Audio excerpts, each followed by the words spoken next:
I shall place those attitudes of underdevelopment under the rubric of ça c'est pour les blancs. I hope people speak French. Ça c'est pour les blancs, which would mean roughly, that's for white folks, that's for white people. That stuff is white. Ça c'est pour les blancs. Now, I'm assuming that you all know that in most African capital cities, it is against the law to exceed the limit by 3 to 4 extra passengers. 4 years ago, I took a taxi from Lomé to Parliament in Togo. It was a standard Peugeot 505 compact sedan car meant for a driver, 1 passenger in front, and 3 passengers in the back. As is customary in so many parts of the continent, the driver squeezed 2 passengers in front and sardined 4 in the back for a total of 7 people in a car meant for 5.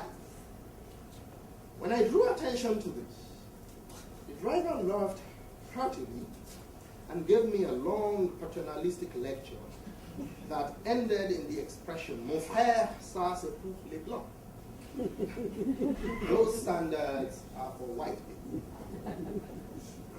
Putting 1 in the front and 2 or 3 in the back, that's for white folks. When I asked the operator of a ferry service, some years later, in Cotonou, in the neighboring Benin Republic, why some of their very impressive boats were fitted with fire extinguishers and some others weren't, he laughed and told me, "Ça, c'est pour les blancs," pointing at the properly safety boats. Those are for the whites. In Ouagadougou, Dakar, Abidjan, N'Djamena, Niamey, Kinshasa, Brazzaville, all over, I have gotten the ça c'est pour les blancs treatment in so many situations and circumstances that time will allow me to narrate it. Suffice it to say that it took more than 5 years of constant exposure to this phenomenon before I began to pay serious attention to it as a cultural chronicle of Africa. For what is happening here is a willful attribution of normalcy in the most mundane aspects of African life to whites and the West. As some of you here may very well know, I am a keen student of the subcultural underbelly of South Africa. I have been to that country frequently since 1997. I try to go every year when it's possible. And I hope my visa won't be affected by what I'll say next. Johannesburg, Pretoria, Durban, Cape Town. Those are my regular beats in my study of post-apartheid South Africa. Like in any multiracial nation, racial dynamics are never far away from the veneer of the rainbow in post-apartheid South Africa. The extremes represented by the late Eugene Terre-Blanche and our friend Julius Malema are a constant reminder of the ever-present flashpoints and fault lines of South African nationhood. These fault lines are often subsumed in the cliched expression that blacks are in office while whites are in power in South Africa.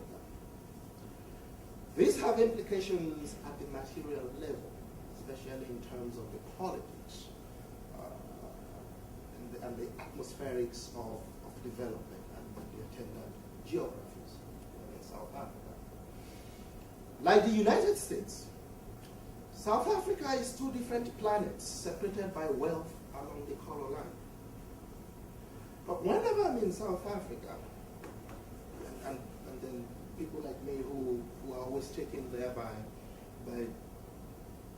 institutional structures, you constantly have to crisscross all the divides, because the structures that take you there are part of the first world western side to South Africa, but then the kinds of alliances that you subsequently build when you are in the ground, you know, you will have to transcend those, so you constantly find yourself oscillating between, you know, various layers and overlaps, and just constantly mediating these flashpoints in the South African equation. And sometimes that can lead to very testy situations that I've experienced. But whenever I'm in South Africa, there are lots of things that I observe with my Makwere eyes that cannot be explained by. I have to explain this Makwere thing because it did originate in Zimbabwe. I think if you remember what the ancient Greeks called people whose language, foreigners whose language we didn't understand or we didn't speak, they called them the barbaro, right? This barbaro, from where we got the barbarians. I think Makwere comes from, I don't know, maybe it's onomatopoeia or something for this other African blacks. So it's pejorative, and it describes non-South African blacks, mainly from Zimbabwe, Central Africa, and all the way down to Nigeria. But the trick is how sometimes in the few situations that have gotten the Makwere treatment is how can they tell, you know, so how can they tell that this is a Makwere, you know? And so I get into very testy situations. So whenever I'm in South Africa, there are lots of things that I observe with my Makwere eyes that cannot be explained by the simplistic binaries of the racial divide and the attendant wealth gap between white and black South Africans.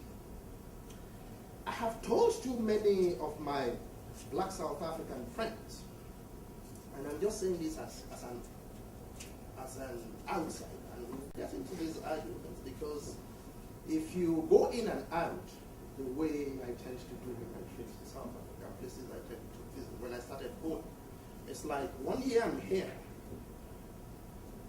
and I'm seeing, in terms of public aesthetics,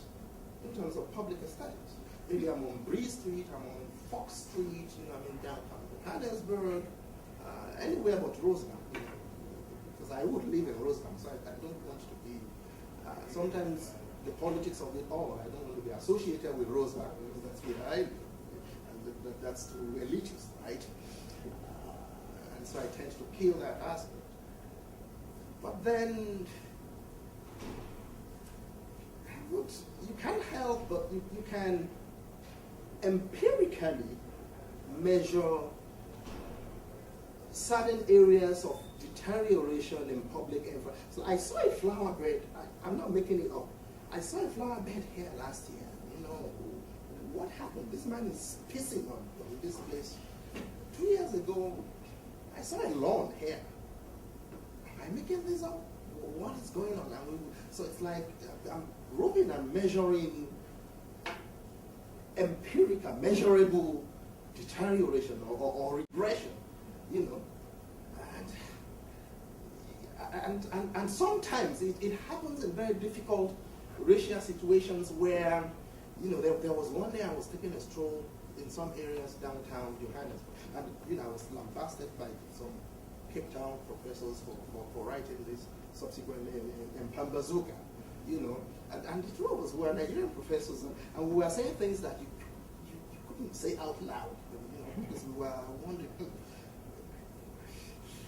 what's going on here, you know, and we're like, try to put yourselves in the shoes of an Afrikaner separatist, you know, something, you know, seeing this sort of, the good old days of apartheid, that's going to be going on in the mind, and you get into a situation like that. And of course there's a lot of, you know, the imbalances explain a great deal of this, the subsisting injustices and imbalances of the sort that a Malema would talk about. But, you know, I'm a scholar,